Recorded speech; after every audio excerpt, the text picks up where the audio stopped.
당시 이런 이스라엘 백성들의 모습은 오늘 이 땅의 대다수 국민들과 다르지 않은 삶의 모습입니다. 절대 다수 국민들의 희망, 즉 마음의 숨을 쉬기가 힘든 상황입니다.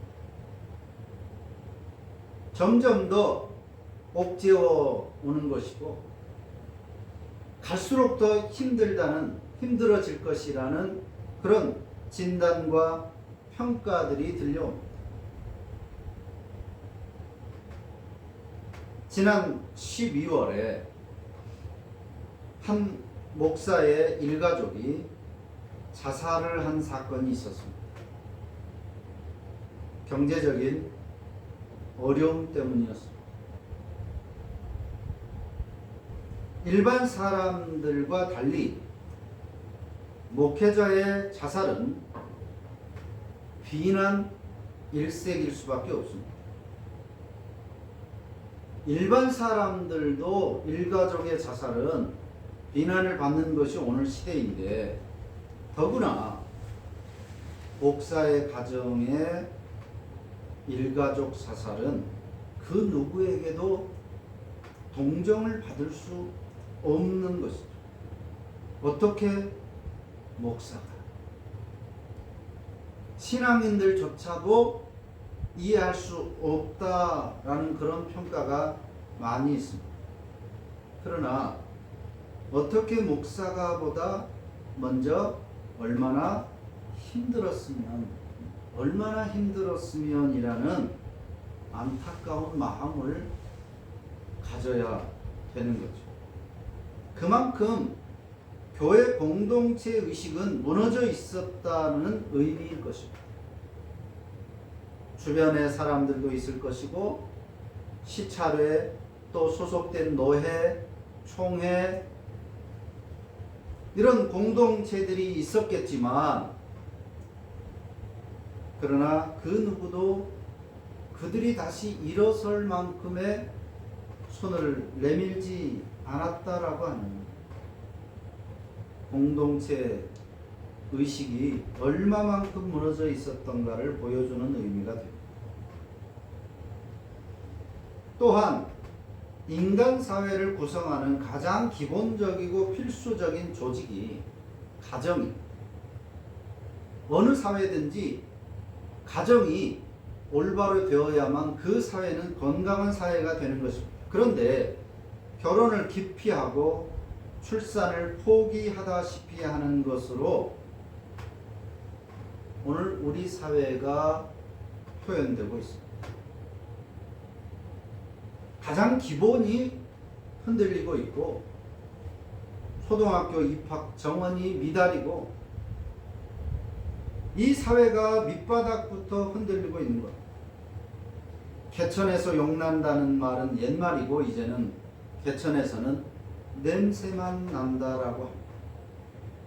기회가 주어지지 않기 때문에 기회가 주어지지 않는 사회.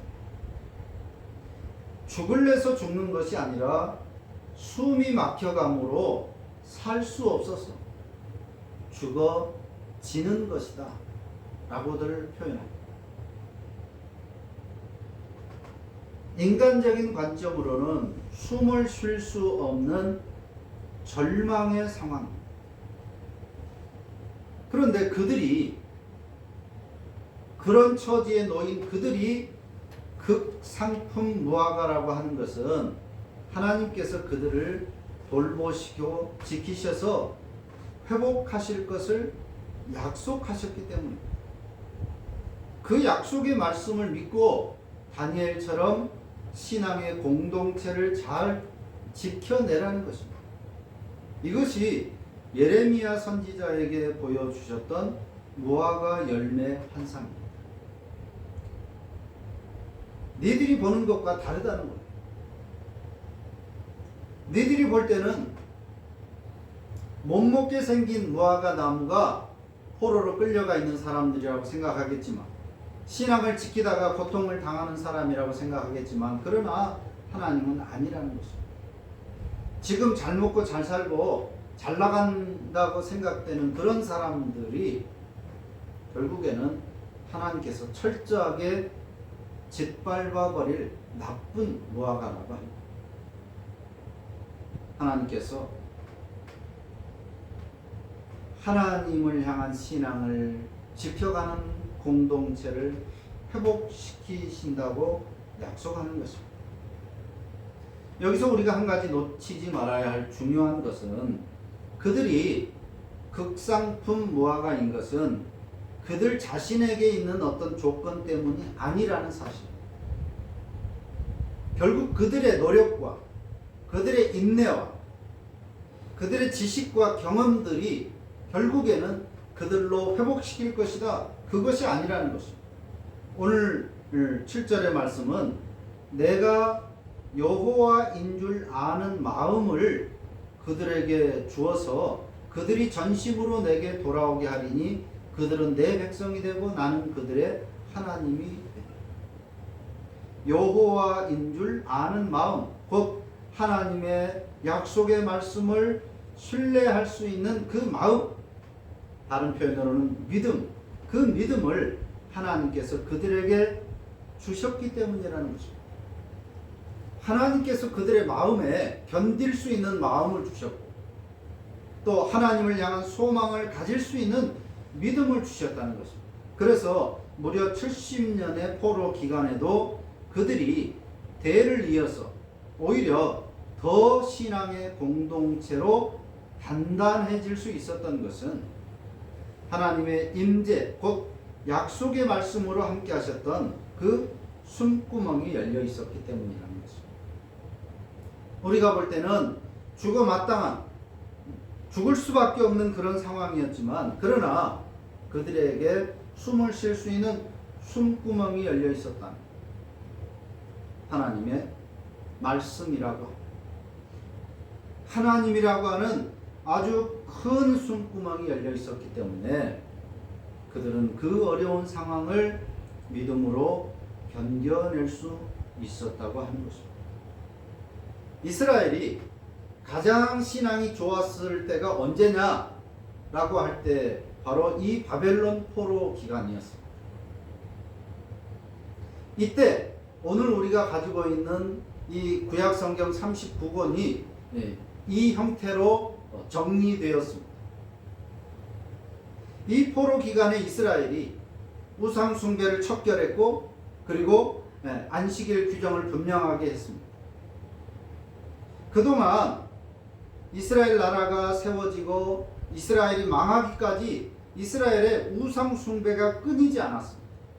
하나님도 믿고 바알도 믿고 아세라도 믿고 온갖 모든 신들을 다 섬기는 그런 이스라엘이었지만 이 포로 기간에 우상 숭배를 척결하고 안식일을 정리하고 이 성경 구약 성경을 이렇게 우리가 가지고 있는 형태로 정리했던 이스라엘의 신앙이 가장 훌륭했던 때가 바로 이 바벨론 포로 기간이었다라고 하는 사실. 홀로 있는 아이가 어디에 있어도 아주 호화 궁궐 한가운데 있어도 불안해하고 두려워하지만 부모의 손을 잡고 있는 아이는 어디서도 안심하는 거죠. 절망의 자리, 힘듦의 상황이라 할지라도 하나님이 지금 여기 나와 함께 계심을 믿을 때 영적 숨을 쉬며 살아내고 견뎌낼 수 있다라고 하는 것입니다. 그래서 이 땅에 오신 메시아이신 예수님을 임마누엘이라고 부르는 것입니다. 예수님이 이 땅에 오셨을 때 이스라엘은 그 어느 때보다도 절박한 상황, 소망을 꿈꿀 수 없었던 상황에 놓여 있었습니다. 온갖 이단들이 들끓고 있었고 또 대제국인 로마의 압제하에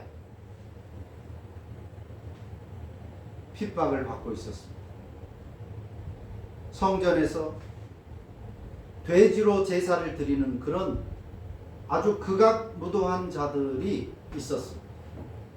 하나님을 조롱하는 것입니다. 부정한 짐승이라고 일컬어지는 돼지를 이스라엘 성전에서 제사하는 것으로서 하나님을 조롱하고 그들의 종교를 조롱하는, 이스라엘이 정치적으로, 종교적으로, 경제적으로 가장 힘겨웠던 때가 바로 그때였습니다. 그런데 그때에 예수님이 오셨습니다. 그리고 그 예수님을 임마누엘이라고 불렀습니다. 임마누엘, 하나님이 우리와 함께 계십니다. 하나님이 함께 하시면 그 어떤 절망의 상황, 힘듦의 상황도 견딜 수 있다라고 하는 것입니다. 문제는 항상 하나님에 대한 믿음의 마음인 것이지 상황이 아니라고 하는 것입니다. 올 새해에는 그 마음, 나와 함께 하시는 하나님인 줄 아는 마음, 하나님이 하신다라고 하는 것을 아는 마음, 하나님이 돌보시고 지켜주신다라고 하는 것을 아는 마음, 여호와인 줄, 하나님인 줄 아는 그 마음을 가지고 시공을 초월하여 내 곁에 계시는 그분을 의식하면서 모든 일에 우리가 마음을 다해 죽게 하듯 우리의 삶을 살아야 할 것입니다.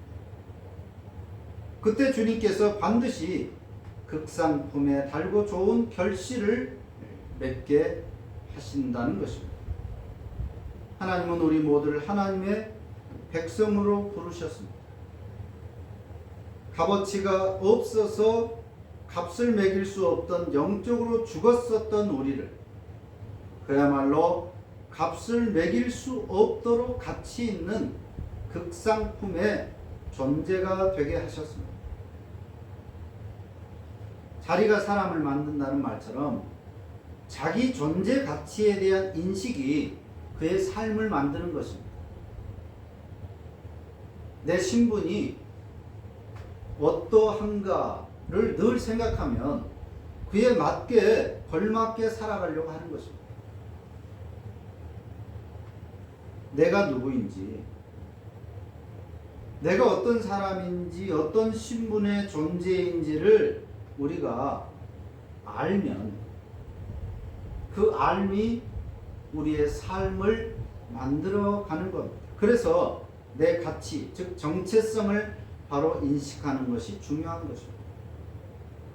우리는 이 땅에서 그저 잠깐 살다가 죽으면 끝나는 그런 인생이 아니라 예수 그리스도께서 십자가에 죽으심으로써 죄를 용서하시고 구원하신 백성이고, 그것을 믿음으로 하나님의 백성으로 받아들여진 이미 천국 시민권을 가진 존재들이다라고 하면 하나님의 백성이라고 하는 이 자신의 정체성을 우리가 인식해야 한다는 것입니다. 내가 누구인가를 판단하는 그 인식의 판단이, 기준이 내가 무엇을 가지고 있느냐, 지금 내가 어떤 존재인가가 아니라 내가 가지고 있는 어떤 조건이 나를 판단하는, 내가 누구인가를 판단하는 것이 아니라 그 판단의 기준이 바로 하나님일 때 우리는 나를 올바로 판단할 수 있습니다. 하나님 앞에서 내가 어떤 존재인가 하는 것입니다. 다른 사람들과 상대적으로 비교해서 나를 판단하는 것이 아니라 온 우주 만물을 창조하신 그 하나님께서 나를 구원하셨고 부르셨고 나의 아버지가 되신다라고 하는 사실입니다. 하나님의 바로 그러한 존재이기 때문에 그에 걸맞게 살아가려고 애써야 한다는 것. 그렇게 삶으로써 또 내가 하나님의 사람임을 증명해내는 그런 선순환이 우리 삶에 나타나야 되는 것입니다. 때로는 숨막히는 답답한 상황에 둘러싸인 그런 순간에 놓일 수 있습니다. 너무나 힘들어서 숨이 쉬어지지 않을 그런 순간도 일련의 삶을 살다 보면 우리 앞에 놓여 있을 때가 있습니다. 그럴 때 그 상황에만 매몰되어서 절망할 것이 아니라 여호와 하나님이라는 숨구멍을 의지하여 그 숨구멍을 향해서 말씀과 기도로 믿음의 호흡을 내쉬어야 하나님을 바라보고 그 포로의 힘든 시간들 동안 수많은 적들에 둘러싸여 있을 때 다니엘 선지자가 하늘을 향하여 하나님을 향하여 기도의 그 문을 열었던 것처럼 상황은 틈이 보이지 않은 그런 순간이라 할지라도 우리에게는 이 여호와 하나님이라는 크나큰 숨구멍이 있다는 사실을 잊어버리지 말고 말씀으로 기도로 우리의 믿음의 호흡을 해야 한다는 것입니다. 그렇게 한 단계씩 어려움을 극복하고 또 과정을 견뎌내고 이겨내고 지나가고 그렇게 한 단계씩 신앙의 매듭을 만들어가면서 하나님의 약속이 성취되는 때를 기다리며 기대하면서 올 한 해를 살아갈 수 있게 주님의 이름으로 축원합니다. 기도합니다.